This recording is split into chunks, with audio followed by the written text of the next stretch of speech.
আমি একটা সংসার আমি নিজ ইচ্ছায় ছাড়ছি, আমাকে ওটা ইয়ে করে না, আমি নিজ ইচ্ছায় সেখান থেকে ডিভোর্স নিছি। আমার একটা বাচ্চা ছিল, সেই সেই দিনেই আমি তাকে সেটা বলছি। সে জেনেই আমাকে বিয়ে করছে। তারপর তখন সে বলছে আচ্ছা কোনো সমস্যা নেই, তবে এটা জানি কেউ না জানে। তখন সে এই কথা বলে আমাকে বিয়ে করছে। এবং তারও যে একটা বিয়ে ছিল, সেও কিন্তু ওই গ্রামে একটা মেয়েকে বিয়ে করছে, ওখানে সংসার হয়েছে, অনেক গ্যাঞ্জাম ট্যাঞ্জাম হয়েছে। সেগুলা কিন্তু মানে তারও যে একটা ব্যাকগ্রাউন্ড ছিল, সে কিন্তু আমাকে সেটা বলে নেই। তো অভিযোগটা কিন্তু সে না, আমি তাকে দিতে পারি।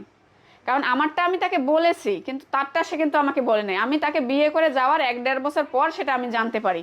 আর জানতে পাওয়ার পর তারপর থেকে প্রতিনিয়ত আমার উপর শুরু হয়, ওই মেয়েটাই সুন্দর ছিল, ও আমার জন্য এটা করছে, ও আমার জন্য এটা করছে, ওর ওটা ভালো, ওর ওটা ভালো, তোর এইটা ভালো না, ওইটা ভালো না। একটা বিবাহিত বউয়ের কাছে যখন অন্য মেয়ের প্রশংসা করা যায়, তখন আপনারাই বলেন কেমন লাগবে। এটা তো আমারও প্রশ্ন।